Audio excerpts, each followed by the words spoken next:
Well, we have officially hit the hour.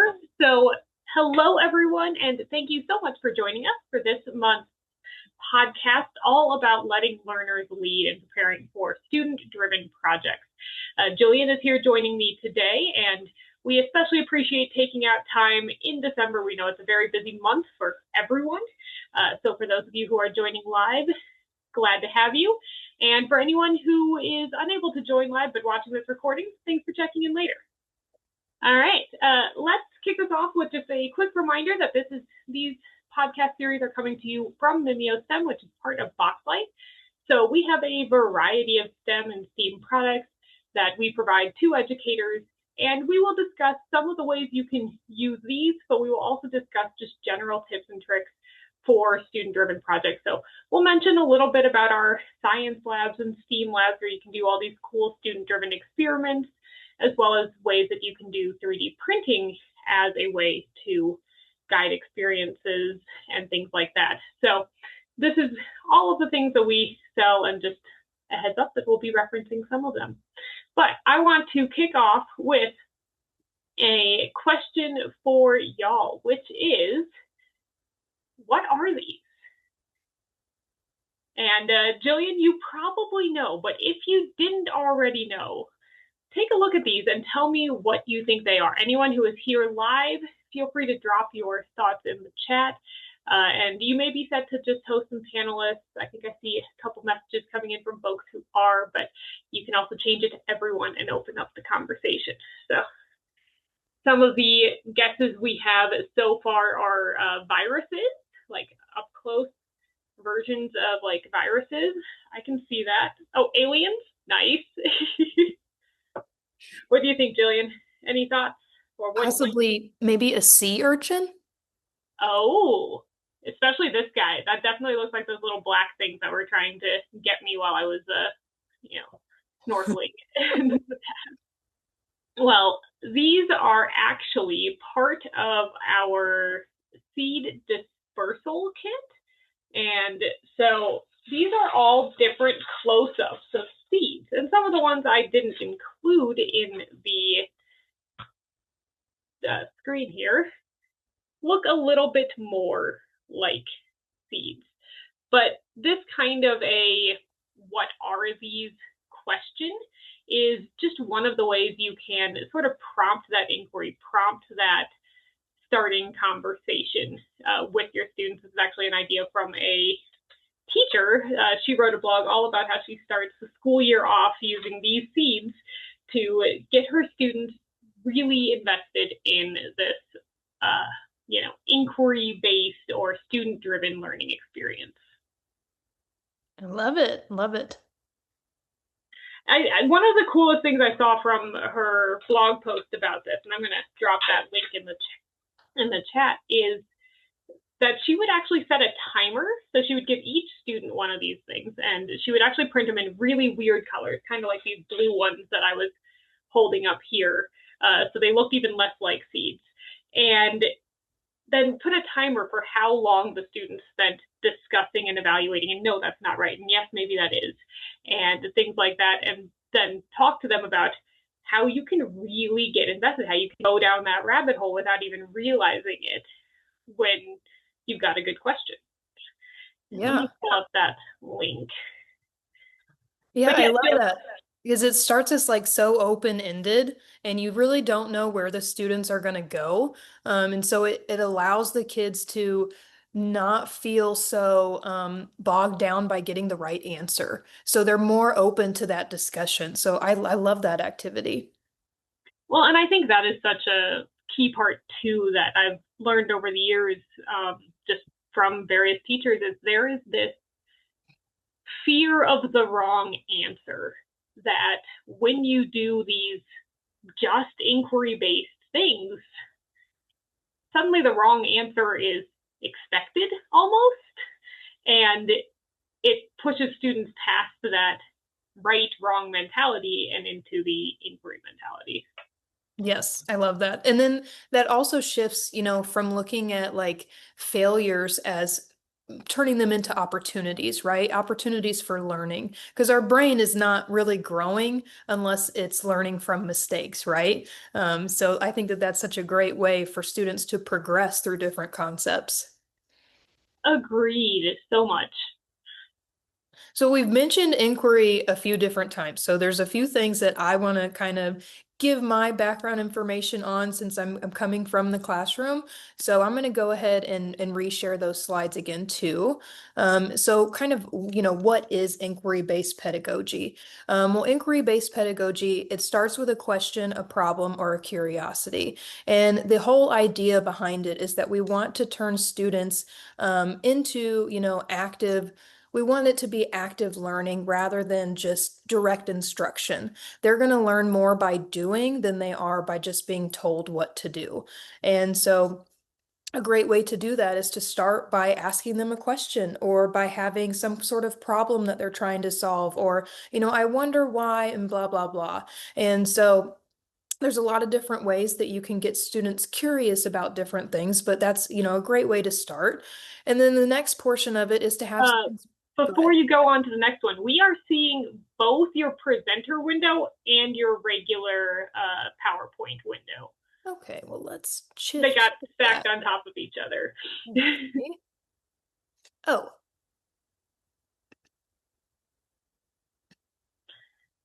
Yeah, so the question, I think this is good also to lay down the foundation of inquiry-based learning, because that is not something I had heard in that term necessarily. Like, the concept was there, but to put a term to it was something that happened more recently.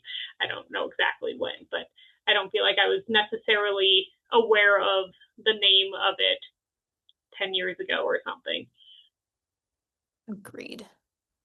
All right, my share is not wanting to cooperate, so let's see if I can.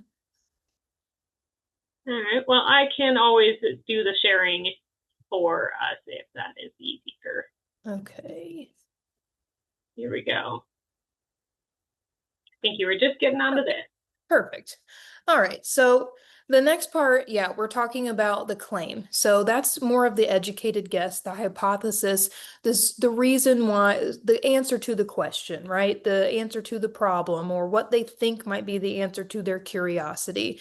And then after that, they really need to get into where they're providing evidence. So this is coming in from experiments, from data collection, from models, from field work, from talking to different people, subject matter experts, from doing research to doing different design challenges in that engineering process, where they're making those mistakes and learning from those mistakes.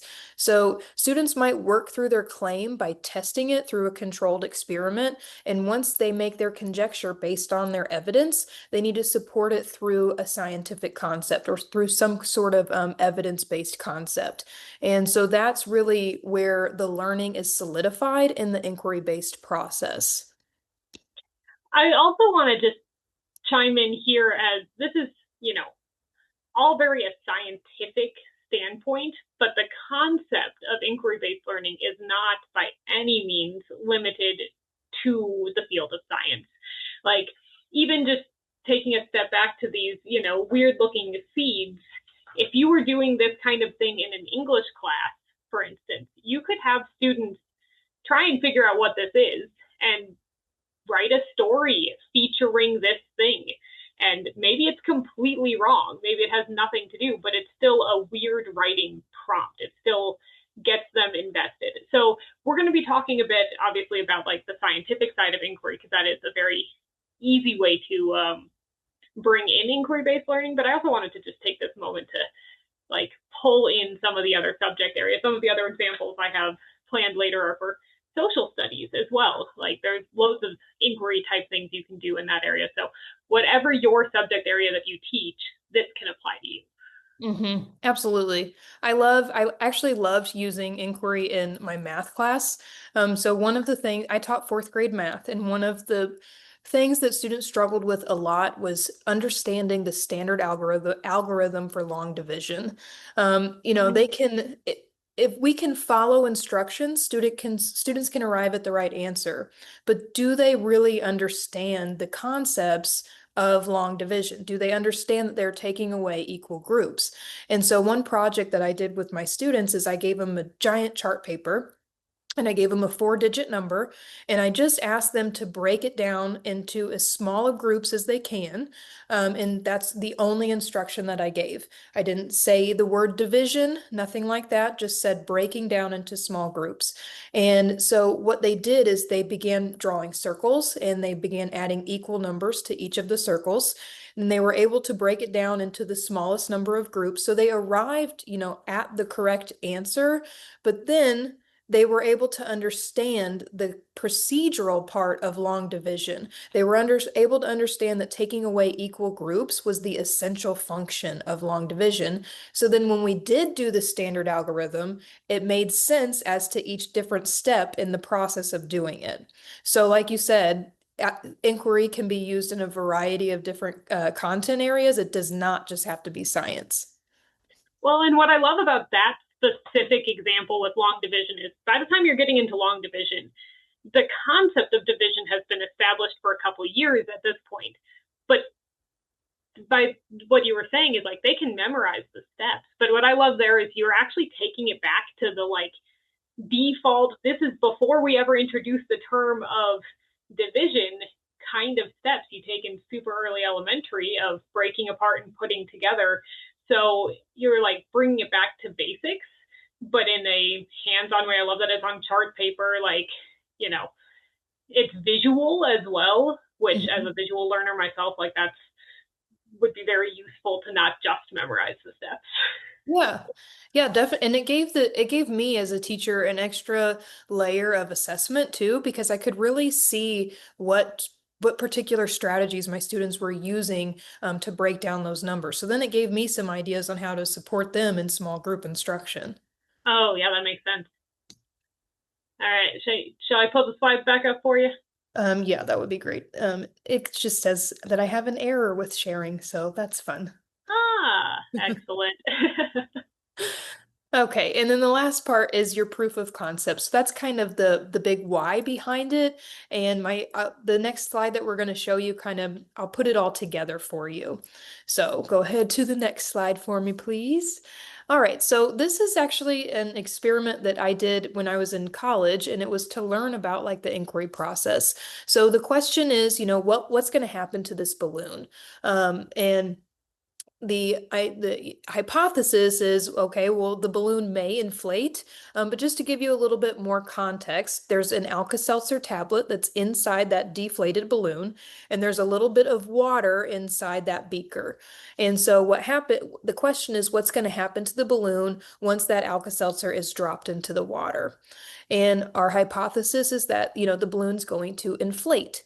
And so we do the experiment, we can go ahead and click, and so that we see, what happens when the balloon did inflate. Okay, but why? Why did that balloon inflate? And that's where the inquiry process begins, or not really begins, but really is solidified.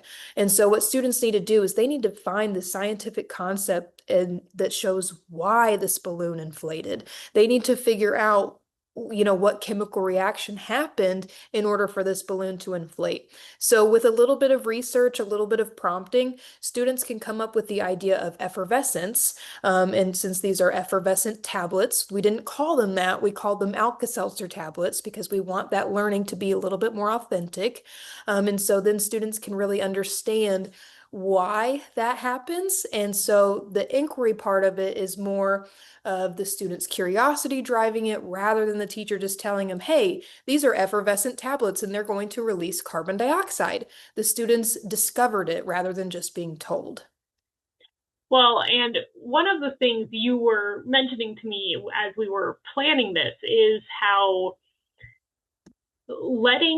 taking the step back and letting the students do this learning, do this figuring out on their own is not always the most intuitive for teachers. No. We want to step in. We want to be like, well, can't you see the bubbles? What are the bubbles? The bubbles must be carbonation, right? So what is that?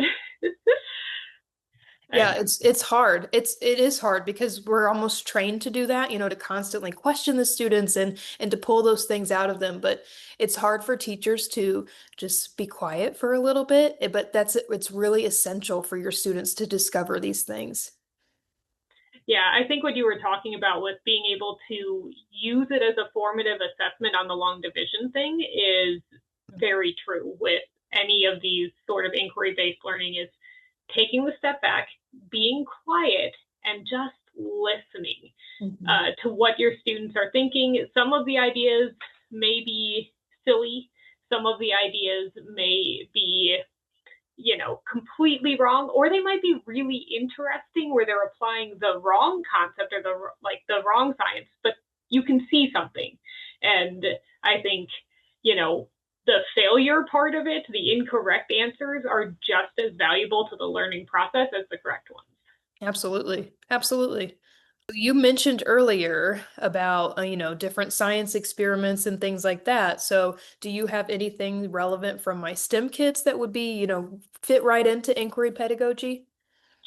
Yeah, I mean, so I have been on a bit of an inquiry kick lately. I've been doing a lot of activities where you just get the students thinking and researching. And I think, especially with a lot of states adding AI to their standards, even with newer tech standards coming out in various states, that inquiry is also a really good place to integrate research, both using AI and using traditional means. And so a lot of the lessons I've been writing have been using these technology tools to allow the students to, learn their own things, figure out their own things. So um, some of the things are just like classic science fair type experiments. Some of the things are more guided, like the seeds.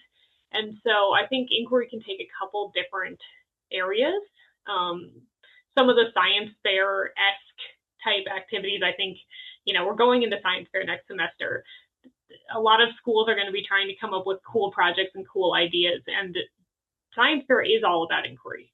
So I think there's a lot of ways you can either take what we've written in my STEM kits or take the ideas and have your students design them. Obviously, science fair experiments are better if the students come up with the ideas as well, but every state has the design and implement and experiment standard in their science at some grade level, if not multiple. Right. So some of the ones I wanted to share, I have a couple slides here with some pictures from different experiments. The first page I have all plant related things.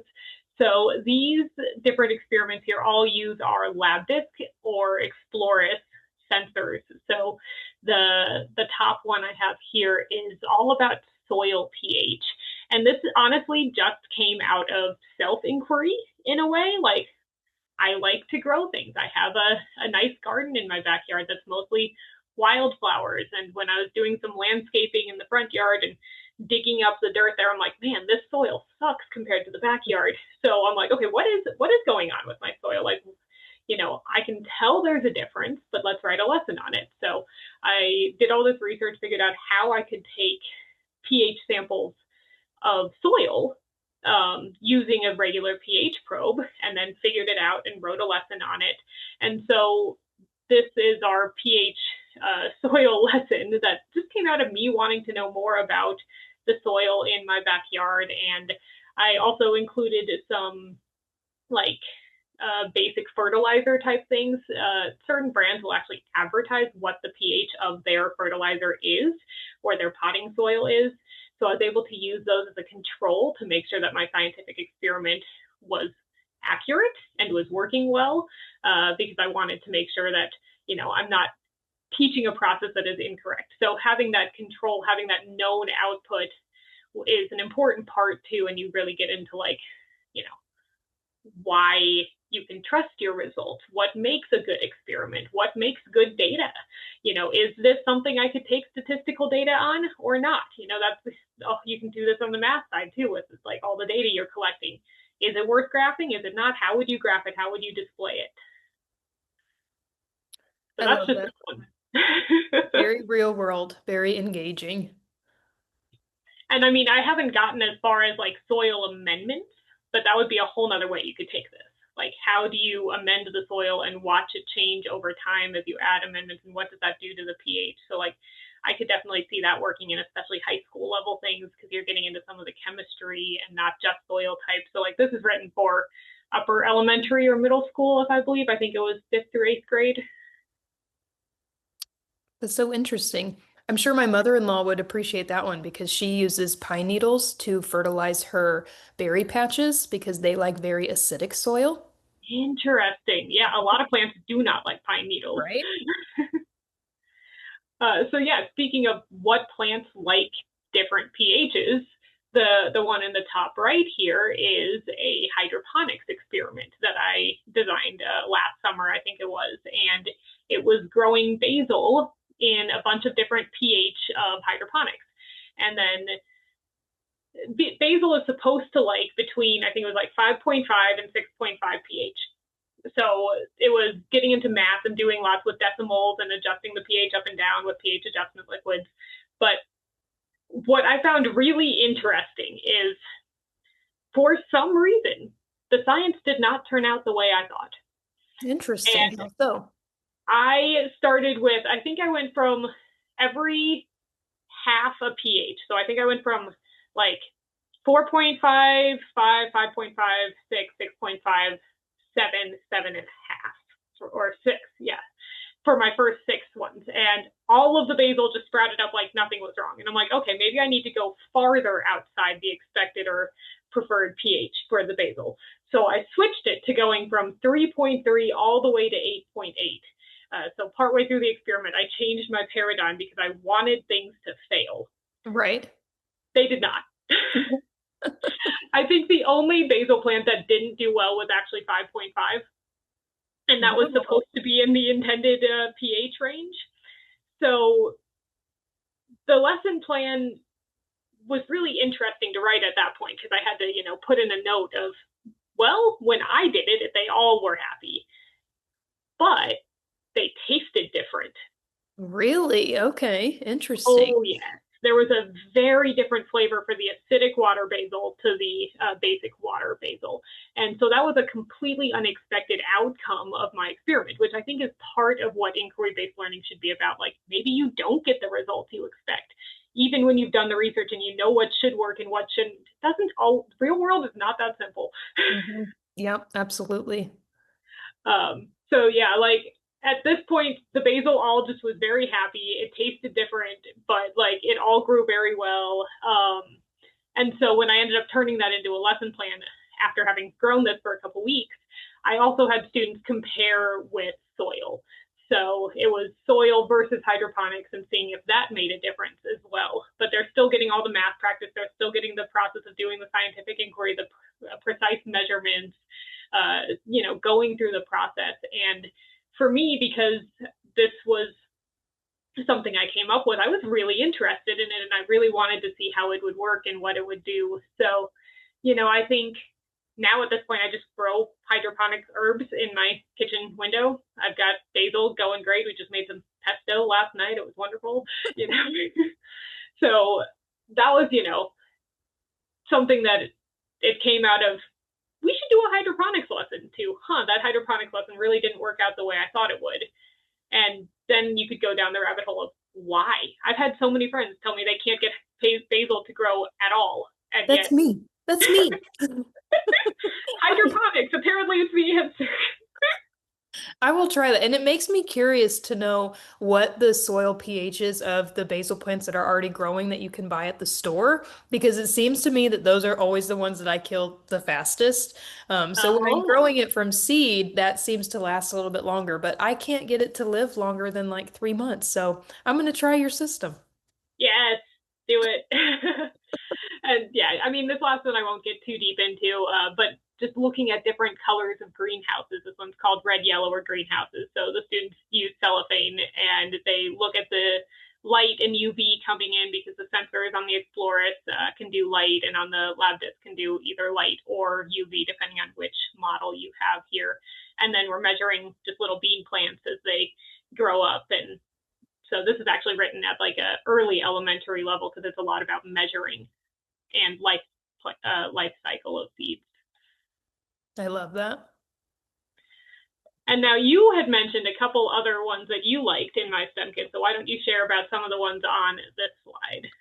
Yeah, I love these three particular experiments that are in my STEM kits as introduction, to scientific inquiry, to the inquiry-based process. So the first one that you see on the top left, that one is from the Water Pollution Challenge. So what students do is they bring different materials to help filter water, right? So it may be rocks, it could be cotton, it could be, whatever the students come up with that, maybe you can find at the Dollar Tree, different products that they can use to try and figure out what's going to be the best object or the best resource to filter out water. And I like that because we may know what the correct answer is, but we're not telling students what the correct answer is. We're wanting them to test it and experiment and figure it out. And kind of like what you said earlier, their initial thought may not be correct. A lot of them may say, "Oh, well, I think the rocks are going to filter it out really well," and the rocks don't, or whatever it is.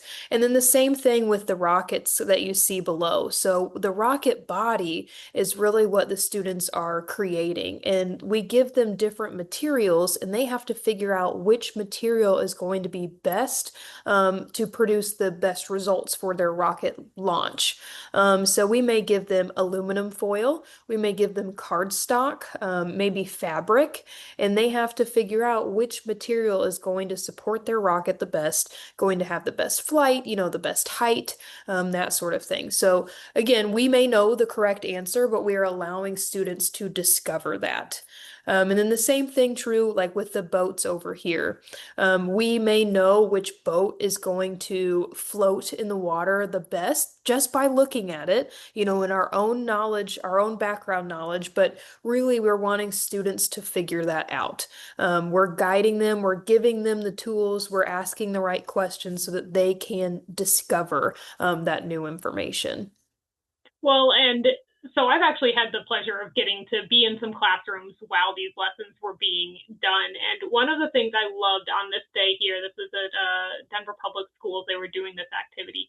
And you can see a couple of adults in the background here. These are engineer volunteers who came out that day to work with small groups of students. And the challenge was to just build a boat that would be the fastest. And they had the boat, they had to build the sail.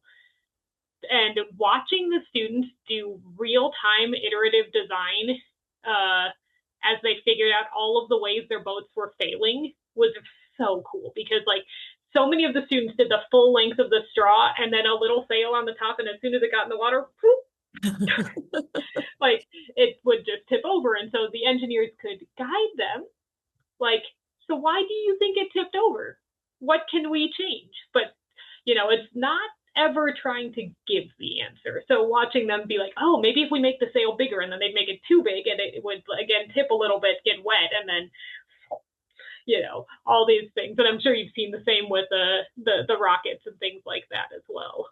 Yep, absolutely. Absolutely. And I mean, it's truly the engineering process, and that's when learning comes to life, and that's when it sticks. Because if things are coming easy to the kids, the learning isn't going to stick. The learning is not authentic. It's just, in one ear and out the other. But if it's something that there's a productive struggle, then it's going to stick with the kids. Yeah.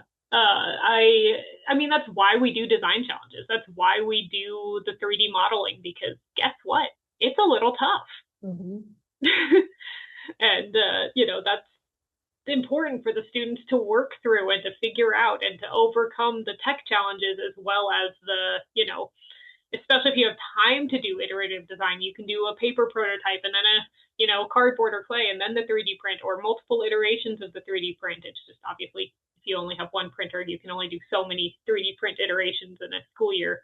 But I think seeing it with just this paper, like super cheap materials, paper, straws, tape, was, a really fun way to watch the engineering mindset develop for these students. hmm Yeah, yeah, and it got them using, that engineering process outside of just the science classroom too. All right, so I've got another question for you, What's that? for the crowd. What is this? It has a little Um, face on it. I'm having a hard time lining it up here. it kind And of the reminds real me thing, of oh, an urn a little bit. yeah, I definitely see it. The real thing would have been bigger, more urn sized, Uh-huh. probably, yay big. uh, Hmm. this is printed at, I think, 25%. I don't remember. It says on the website. Maybe a bottle? Yeah, could be a bottle, could be an urn. It has the lid comes off. The head is a lid. Interesting.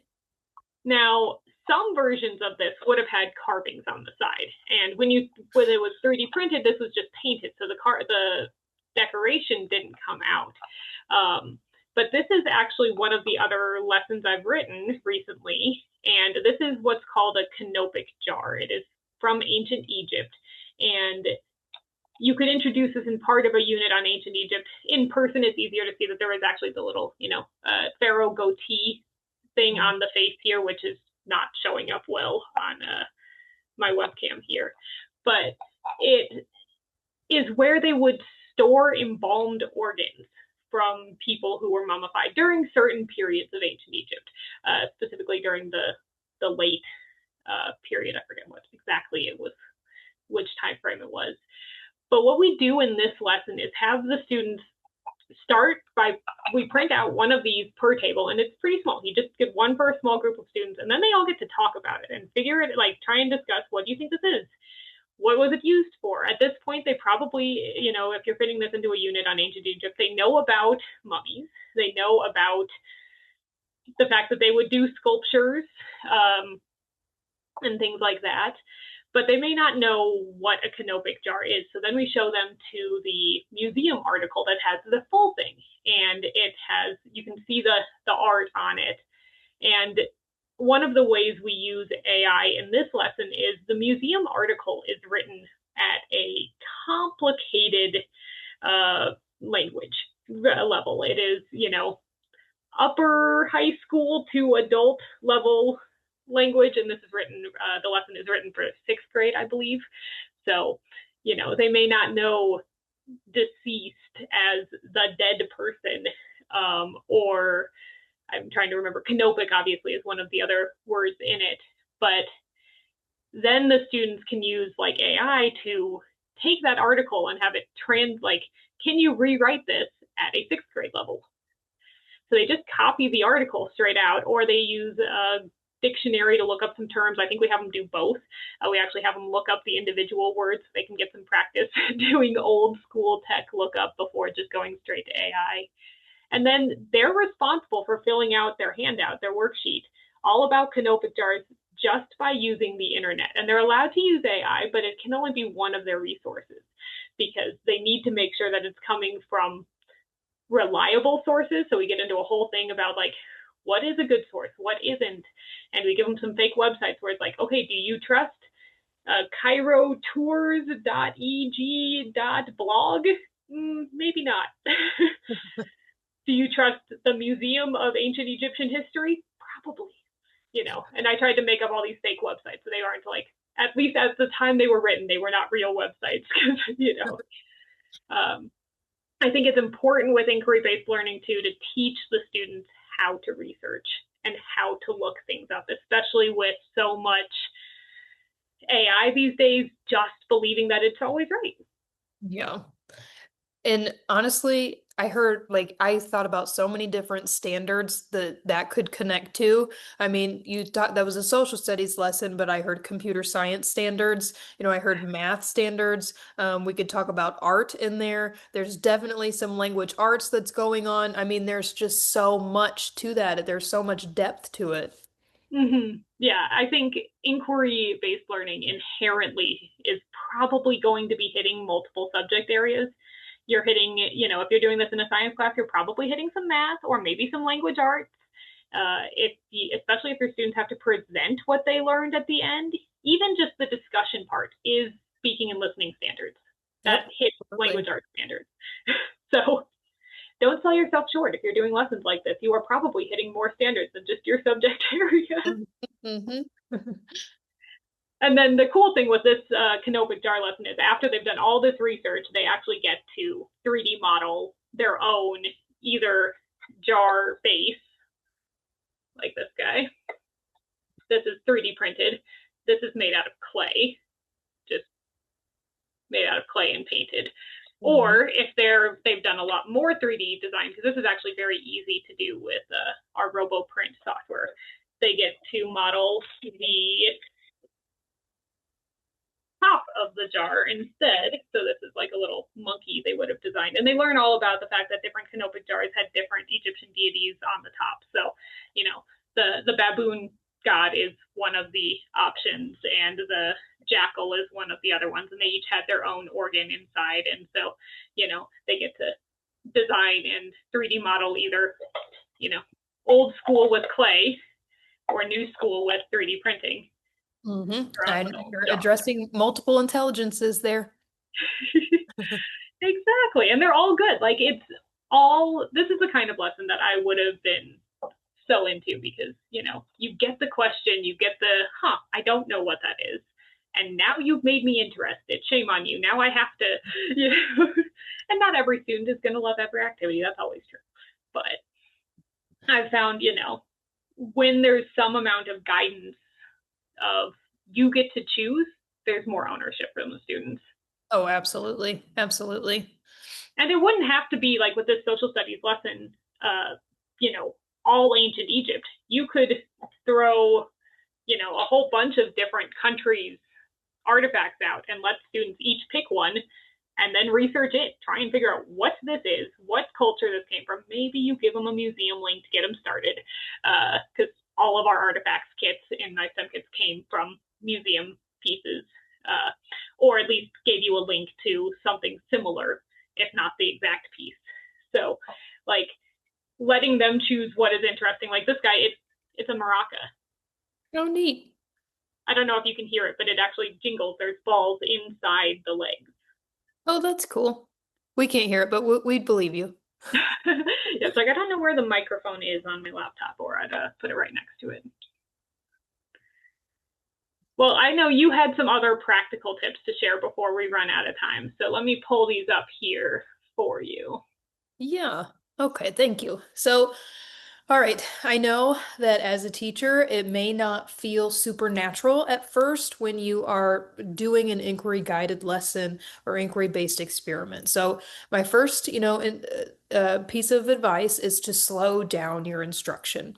There's no need to rush to get students to the answer that you think that they need to be at. Allow them to take their time to get to that answer. We may have this idea in our head of how students will go through the process and how they will arrive at that answer, but that may not be the case when it's actually in practice. So really take a step back, close your mouth, and watch what's happening before you. That's my first piece of advice. The next one is to make evidence visible by talking out loud when analyzing evidence. So this is like a modeling piece that you're doing for your students, Mm. right? We want them to practice good discourse when they are working through inquiry-based practices. And so a great way to do that is to model an experiment for them and talk through your thinking out loud. So don't just, look at something like the basil plants, for example, right? And just think, okay, well, they all look the same, but this one is a taller plant, so this one did the best. Really, really think through and talk out loud what you know about the basil plants, what you're wondering in your head, everything that you're thinking, every internal thought, model that out loud for your students. I And also want to just add on this that having students do scientific journaling where it's not full sentences, it can be pictures, it can be ideas, it can be thoughts of what is this, what is going on, why did this basil plant split and the other one's a single line, or anything like that is a really good way for them to keep track of that. And, don't grade it make sure you're not grading anything like that on content, but just on the process of doing it. yes. Absolutely. And I love that you talked about drawing pictures and stuff because every scientist or every person that's learning something is going to interpret it and then represent that data in different ways. You know, Marie Curie, I'm sure her scientific notebook looked very different than Albert Einstein's scientific notebook. So the process for how students are analyzing that information, that's not as important as to how they're, the information that they come up with at the end. And so another great way to do that is to foster cognitive collaboration. And so this is really thinking through and asking guiding questions, probing questions to your students, fostering student to teacher interaction. So you are asking questions, you are trying to guide them, but then also student to student collaboration. When students can talk about their understanding of the science or whatever it is that, the concept, um, they're really using metacognition. They're thinking about their own learning, they're digesting it, and then they're reverberating it. And that's hard to do. For I think for just humans in general, it's hard kind of to process and then just, reverberate what it is that we've learned. But that's the true inquiry process. And so there's a lot of success that comes through that and a lot of engagement when students are taking ownership in their learning. I mean, there's so much you can learn from the cognitive collaboration and the discourse, both, as the teacher involved or as the teacher just not involved but listening, and so much as the students who are involved in the conversation can gather from it. Yes, yes, absolutely. In any Peer-to-peer subject. teaching is often so much better than a teacher to student teaching, as it turns out. Absolutely, absolutely. Well, I want to do a quick pitch for the upcoming sessions we have coming up. Here are, first of all, our emails. If you want to reach out, let us know anything. If you have questions, if you want to know more about any of these science tools or the 3D printers or the curriculum that we've been talking about. But letting you know that we will be back next Tuesday for a student design session by me in Tinkercad. So this will be, we'll be making these symmetrical snowflakes and showing students how they can design really cool snowflake-like designs in Tinkercad. And then we'll get the chance to turn them into keychains at the end by adding a loop or circle. Thank you, Jillian, for dropping that link in the chat. So please sign up and join live. If you can't join live, if this time doesn't work for you, you'll still get a recording of it afterwards for if you registered. And then we will be back in January. It'll be Jillian and I one more time before we mix up our podcast hosts. And we're going to be talking about SEL. So new year, new SEL strategies. And that'll be Thursday, January 8th. And we'll be giving some tips and tricks and just talking about our experience with SEL and how we see it evolving and changing, and hopefully giving you some good suggestions for how to implement it in the new year. So thanks everyone for joining. Oh, Jillian, I am going to actually update this link. I see you accidentally sent it just to me. So there is the Design Day link. And here is the one upcoming for the next Learning Lab. There you go. And these are case sensitive, so you can type those in or use the QR code to register. All right. Thanks for joining today. Have a great weekend. Have a wonderful holiday season, and we'll see you either Tuesday or in the new year.